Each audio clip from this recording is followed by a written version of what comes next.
할렐루야, 여러분 반갑습니다. 우리 좌우에 있는 형제 자매들 이렇게 한번 축복하겠습니다. 예수님이 부활하셨습니다.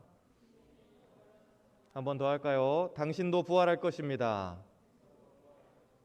아멘. 네, 우리 모두의 막혀 있는 것들이 뚫리고 또 닫혀 있는 것들이 열리고 또 죽었던 모든 것들이 꿈들이 다 부활하는 능력이 있을 줄로 믿습니다. 오늘 우리가 읽은 말씀에서 지진이 있었다라고 이야기합니다. 또 번개 같다는 표현을 3절에서 쓰고 있고, 또 무덤을 지키던 경비병들이 이 예수님의 부활 앞에서 죽은 자 같이 그렇게 엎드려졌다라고 이야기하고 있습니다. 흔들리고 떨린다는 것은 본래 어떤 형태를 가지고 있던 것이 급격하게 변할 때를 이야기합니다. 지진이 그렇죠. 우리가 멀쩡하게 건물이 다 있지만은 지진이 일어나면 건물이 무사하지 못합니다. 건물이 무사 못하는데 사람도 안전하지 않겠죠. 그래서 지진이 일어나거나 어떤 해일이 일어나면 많은 사람들이 죽거나 다치는 이유가 그것입니다. 제자리를 지키지 못하는 겁니다. 그런데 이 떨린다고 하는 이 표현은, 흔들린다고 하는 이 표현은 구약 성경에서도 그렇고 신약 성경에서도 그렇고 하나님의 영광과 직접 마주할 때, 직접 대면할 때 사용되었던 표현입니다. 이스라엘 백성들이 출애굽해서 시내산에 갔었을 때 하나님께서 율법을 그들에게 주시기 위해서 시내산에 직접 내려오십니다. 그때 산이 떨리고 흔들리고 지진이 나고 구름이 뒤덮이고 번개가 치고 나팔이 부는 그런 모습들을 이 사람들이, 이스라엘 백성들이 다 보게 됩니다. 하나님 앞에서 그들이 떨면서 엎드렸다고 그렇게 이야기하죠. 역대상에서도 보면은 하나님께서 솔로몬이 성전을 다 짓고 난 다음에 하나님께 올려드릴 때 그 성전을 빽빽하게 구름이 뒤덮었다고 이야기합니다. 제사장들은 다 성인들이고 남자들인데 그 구름의 영광에 압도되어서 아무도 제자리에 서 있지 못하고 다 주저앉아 버리거나 도망가거나 떨면서 그렇게 죽은 사람처럼 되었다고 이야기합니다. 그리고 요한계시록에 보면은 1장에 이 반모섬에 있던, 섬에 유배되어 있던 요한에게 예수님이 찾아오십니다. 그런데 요한이 생전에 봤던 그 예수님하고는 모양이 많이 달랐어요.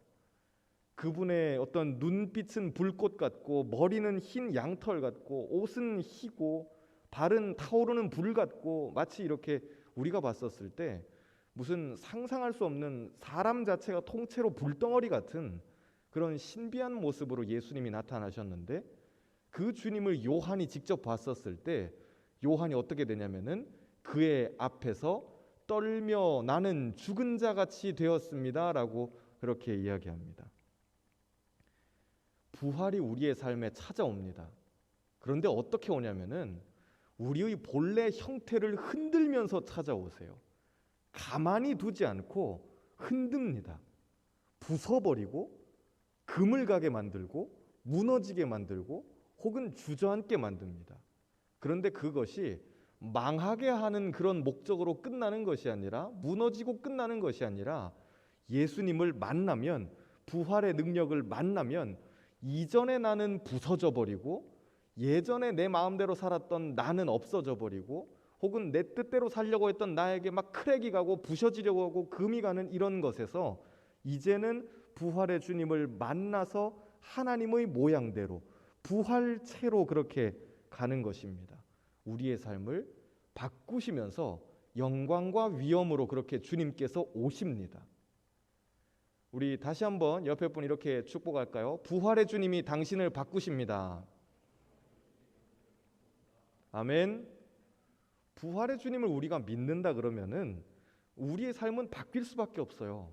그분이 앞에 나타나셨을 때 멀쩡한 인간은 아무도 없었거든요. 다 떨거나 두려워하거나 주저앉거나 도망가 버리거나 기절하거나 이랬을 텐데, 우리가 정말 그 영광의 주님을, 진짜 부활의 주님을 만난다면은 우리도 다 그렇게 됩니다. 그런데 그렇게 되고 끝나는 것이 아니라 예전에 내가 부셔져 버리고 새로운 나로 그렇게 완성되는 것입니다. 3절에 보면 흰 옷을 입었다고 그렇게 이야기합니다. 주의 천사가 내려왔는데 그 형상이 번개같고 그의 옷은 흰 옷을 입었다고 그렇게 이야기하죠. 왕족이나 제사장들도 우리가 이제 흰 옷에 대해서 좀 생각할 필요가 있는데, 왕족이나 제사장들도 예수님 시대 때는 흰 옷을 입는 시대가 아니었습니다. 1년에 한 번 정말 중요한 날이라든지 어떤 국가의 무슨 큰 행사가 있든지 아니면 본인의 어떤 대관식이라든지 그런 평생에 아니면 1년에 한 번, 그것도 실내에서 입을까 말까 했던 옷이 흰 옷이에요. 흰 옷이라는 개념, 옷이 희다라는 개념 자체가 없던 시대였습니다. 우리는 오늘날 뭐 남자도 여자도 속옷으로 흰 옷을 받쳐 입고 뭐 이런 건 생각할 수 있잖아요. 러닝 셔츠가 다 있지만은, 그런데 예수님 당시에는 무슨 속옷을 이렇게 희게 갖춰 입는다는 그런 개념 자체가 아예 없었고, 구약 시대 때도 제사장이 1년에 딱 한 번 대속죄일 때, 백성들의 죄를 다 가지고 하나님 앞에 들어갈 때, 그때 흰 옷을 하루 입는 날입니다. 그러니까 아무 때나 입는 옷도 아니고 아무나 입는 옷도 아니에요. 그런데 지금 이 사람들 앞에 나타난 천사는, 하늘의 존재는 흰 옷을 그냥 입고 야외에서 그냥 돌아다니는 사람인 거예요. 그렇기 때문에 존재 자체가 지상의 존재와는 레벨이 다르다는 것을 이야기합니다. 세상에서 빨래하는 사람이 그렇게 희게 빨래할 수 없었다라고 마가복음 9장 3절에서는 예수님을 가리켜서 그렇게 이야기해요. 예수님이 제자들을 데리고 산에 올라가십니다. 그리고 기도하시다가 성경에서는, 마가복음에서는 예수님이 변하셨다라고 그렇게 이야기하는데, 제가 봤었을 땐 예수님 변하신 게 아니고 그냥 본래 모습으로 돌아가신 거예요. 그런데 그 영광스러운 모습으로 나타나시고, 죽었던 1500년 전에 죽었던 모세가 다시 나타나고 1000년 전에 죽었던 엘리야가 다시 나타나고 그 예수님 옆에서 이야기하시는데, 같이 이야기하는데, 주님의 옷이 빨래하는 사람이 그렇게 희게 빨래할 수 없을 정도로 예수님 옷이 희어졌다고 이야기해요. 흰 옷은 그래서 계시록에서도 나오지만은 하나님의 영광과 위엄을 이야기합니다. 완전히 세상의 그것과, 세상에서 빨래를 아무리 해도, 세탁소에 아무리 맡겨도, 우리로 따지자면은 우리가 아무리 정결하게 하려고 해도, 우리가 아무리 노력해서 애쓰고 뭘 하려고 하고 이렇게 우리의 모습대로 한다 하더라도 결코 하나님의 영광에는 다다를 수 없다는 것을 이야기해요. 평생에 사람이 한번 입을까 말까 하는 그 옷을 주님께서는 그냥 입고 야외를 돌아다니세요. 그분은 다른 존재라는 것입니다. 그런데 그 다른 존재이신 주님께서 우리에게 어떻게 오시냐면은 찾아오셔요. 말씀하시던 대로, 6절에 보면 말씀하시던 대로 살아나셨다라고 천사가 그렇게 이야기합니다. 우리의 삶이, 저와 여러분의 삶이 잘 될 수밖에 없는 이유는 여기에 있어요. 지금 내 삶이 조금 힘들어요. 내 삶이 원하던 대로 되지 않고 있어요. 이건 지금 내 계획이 아닌데요? 그렇게 이야기할 수 있어요. 혹은 나는 무기력해요. 내 마음대로 되는 게 아무것도 없어요 라고 하지만, 우리의 삶이 잘 될 수밖에 없는 이유는 무엇이냐면 말씀하신 대로 이루어지기 때문에 그렇습니다. 주님께서는 우리에게 오늘도 말씀하세요. 여러분을 생명으로 그렇게 명령하세요. 우리 다 생명이 있잖아요. 그런데 그 생명이 그냥 숨 푸시푸시 쉬는 이 생명이 아니라 살아라고 하는 명령입니다.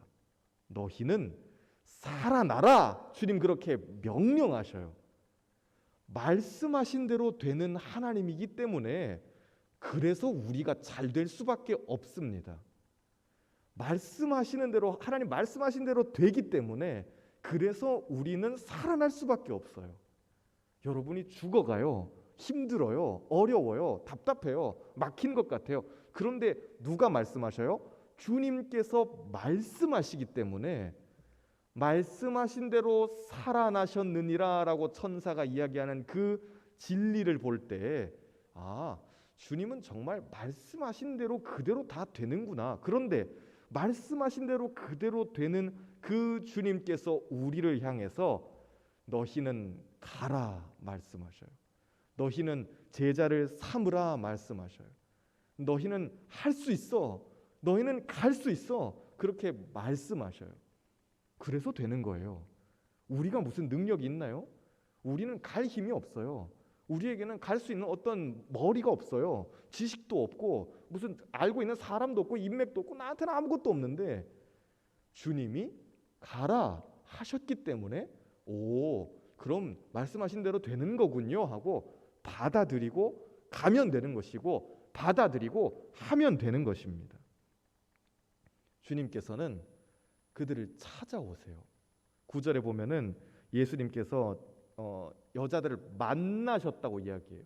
우리말 성경에서는 만났다고 그렇게 표현하지만은 원어에서는 주님께서 여자들을 찾아가셨다고 이야기해요. 우리는 이 지점에서 조금 아쉬운 게 있죠. 예수님 부활하셨잖아요. 내가 만약에 예수님의 입장 같으면 저 같아도 그랬을 것 같아요.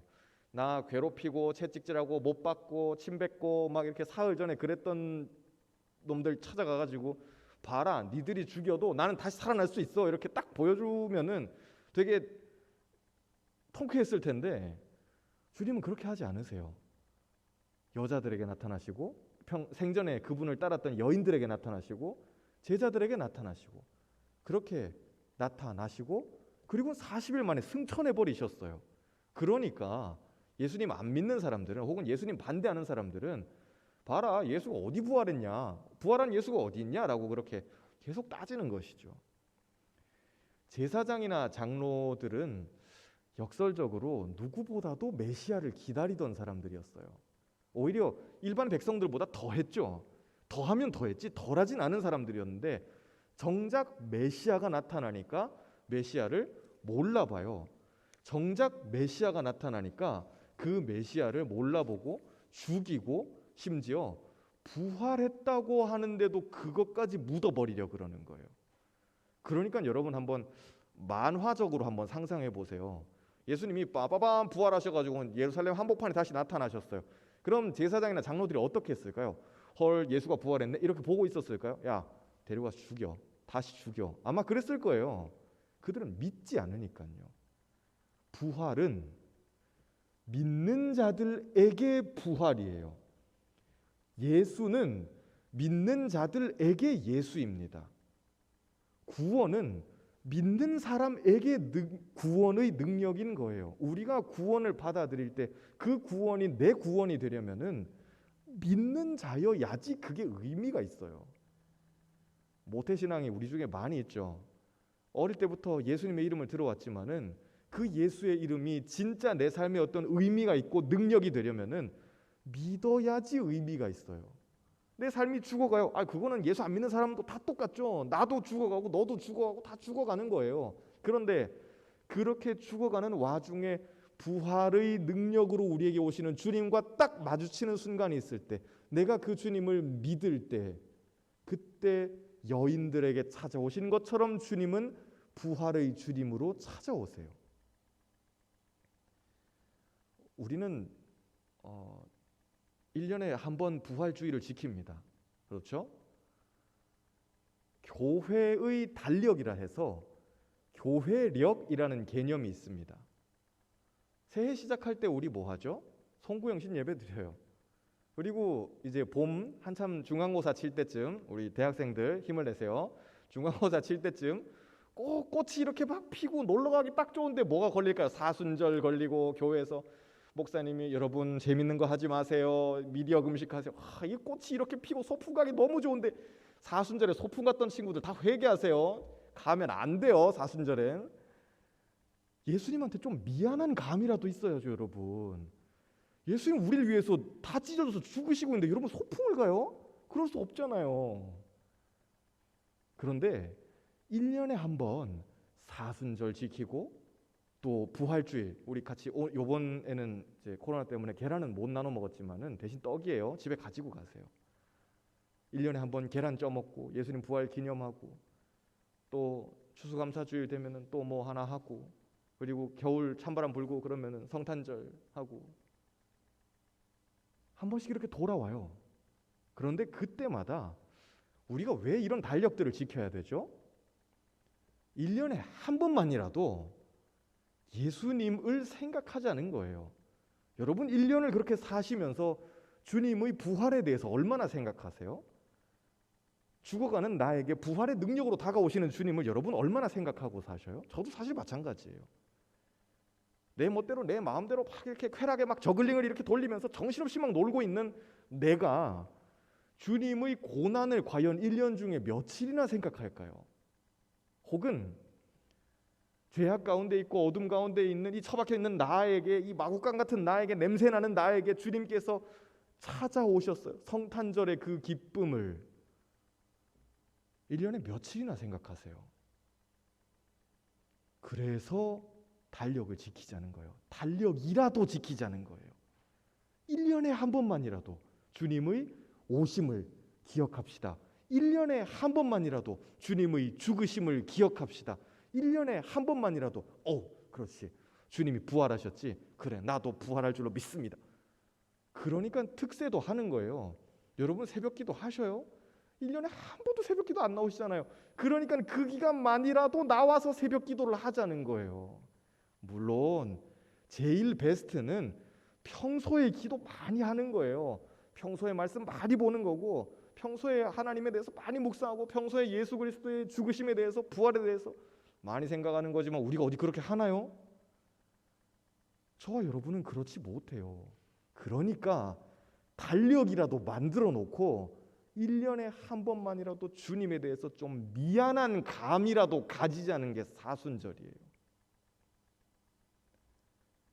주님께서는 그렇게 찾아오셔요. 여인들에게 찾아오셔요. 그래서 부활의 능력으로 그들을 만나주시고, 그리고 두려워서 떨고 있던 그들을 일어나서 나가게 만드셔요.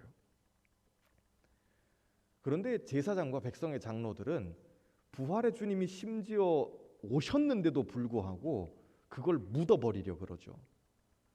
경비병들이잖아요. 제자들이 와서 막 이렇게 떠드는 게 아니에요. 제자들이 와서 예수님이 다시 살아났어 이런 이야기 하는 게 아니에요. 자기 편이잖아요. 경비병은 자기 부하 직원들이라고요.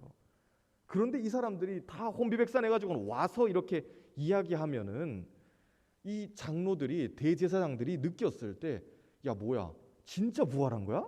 라는 좀 뭐랄까 인간적인 그런 의심이라도 있었을 텐데, 사람이 이 불신에 사로잡혀 버리면은 얼마나 무서운지, 실제로 사람이 다시 살아났다고 이야기하는데도 불구하고 진위 여부 같은 거 확인도 안 해버리고 그냥 묻어버리려 그러는 거예요. 뭐라고 해도 예수는 믿기 싫다 이거예요. 예수님 자체가 곧 진리이기 때문에, 진리는 뭘까요? 간단해요. 예수님 말씀하셨죠. 내가 곧 길이요 진리요 생명이다. 진리에 대해서 무슨 복잡한 여러분들 고민 안 하셔도 돼요. 무슨 베리타스 이런 이야기 안 하셔도 돼요. 진리는 곧 예수님이에요. 예수님이 곧 진리예요. 그런데 진리이신 예수님에게 대적해버리면은 그럼 그 자체로 곧 거짓이 돼버리는 거예요. 제사장과 이 장로들이 예수님에게 대적하다 보니까 예수를 어떻게 해서든 안티를 해보려고 그러니까는 자꾸 거짓말을 할 수밖에 없는 거예요. 경비병이 한 명 서 있었어요. 무덤 앞에. 여러 명이 같이 서 있었잖아요. 그런데 제사장은 그들에게 야 너들 다 자고 있었다고 이야기해라 라고 이야기해요.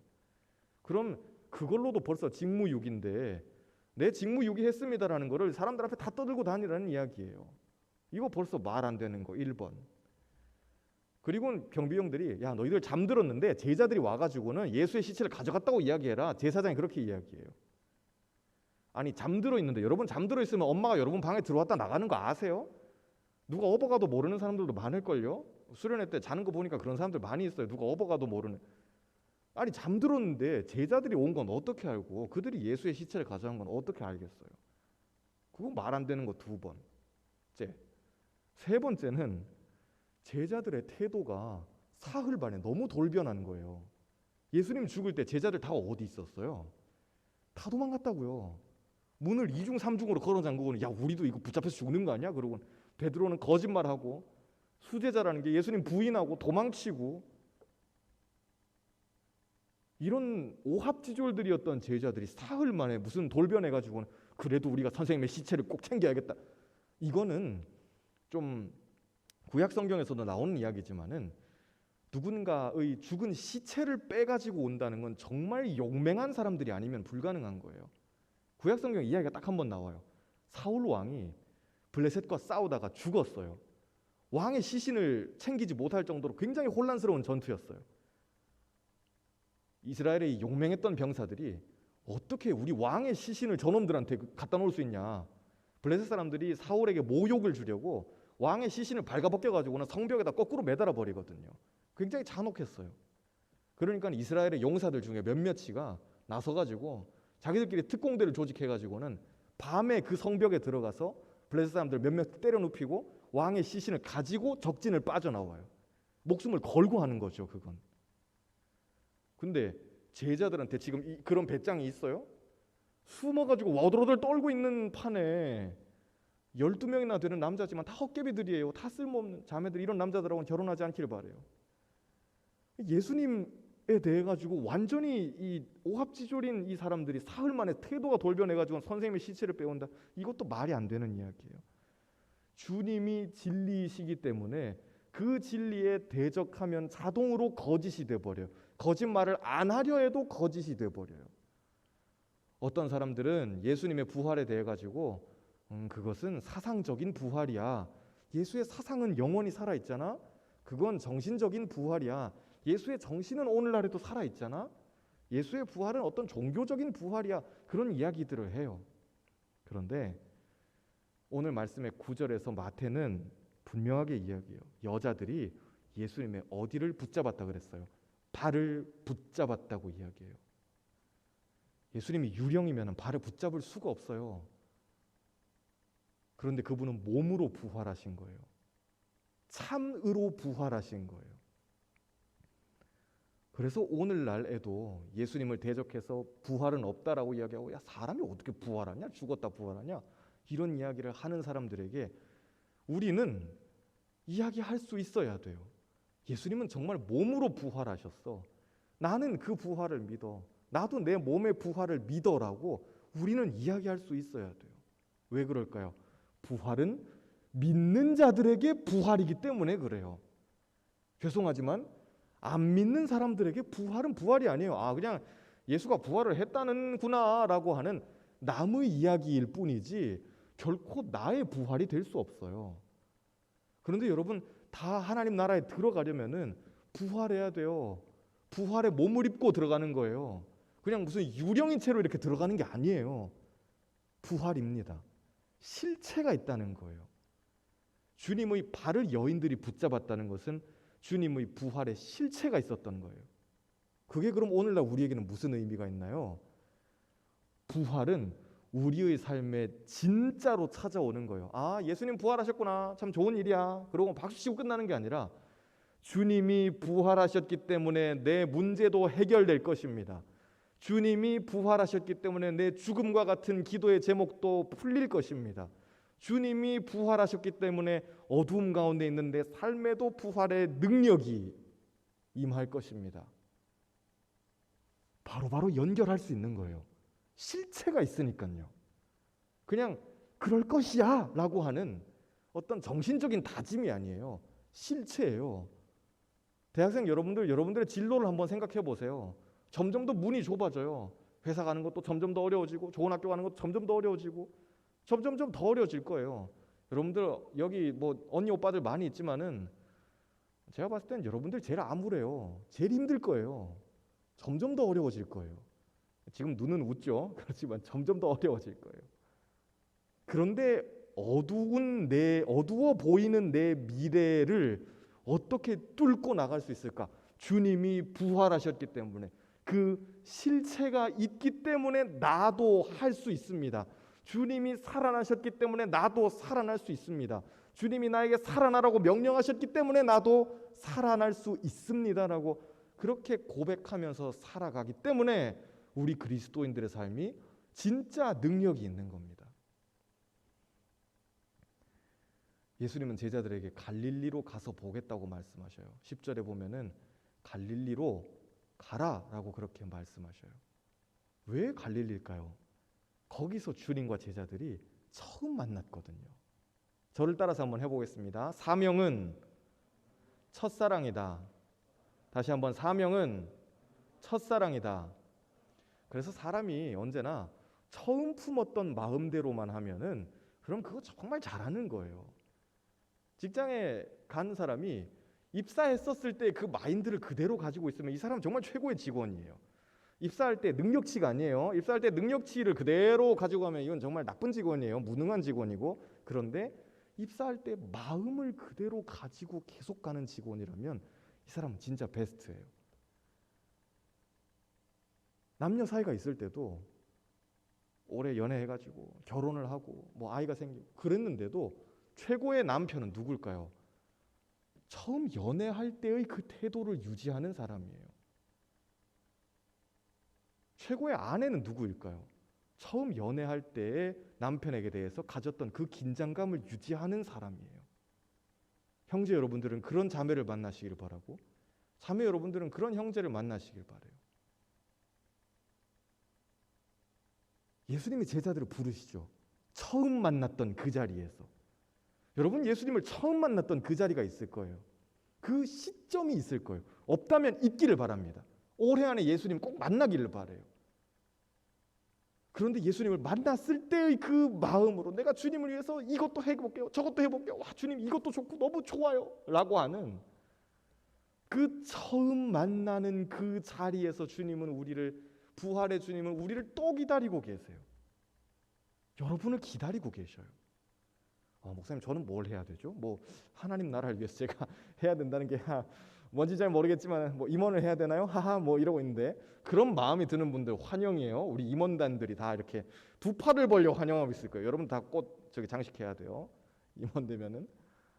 아니 얼마나 행복해요. 그것도 하는 거예요.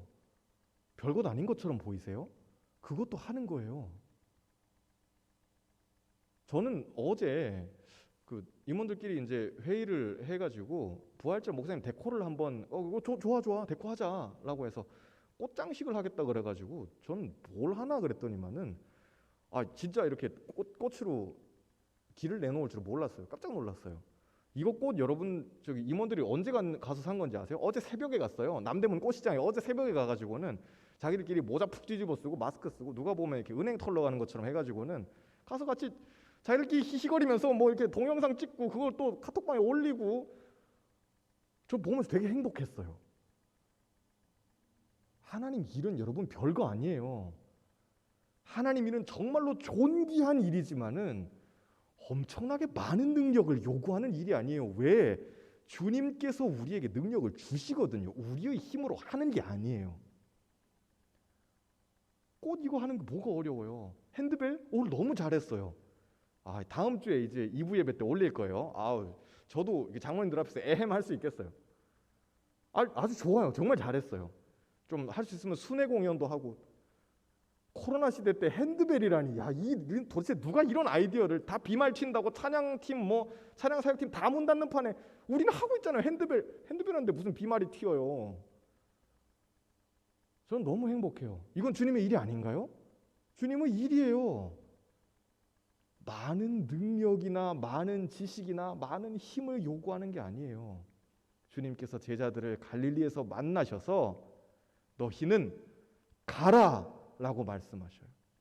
가서 제자를 삼고 아버지와 아들과 성령의 이름으로 세례를 주고 내가 너희에게 가르쳐 분부한 모든 것을 지키게 하라 말씀하셔요.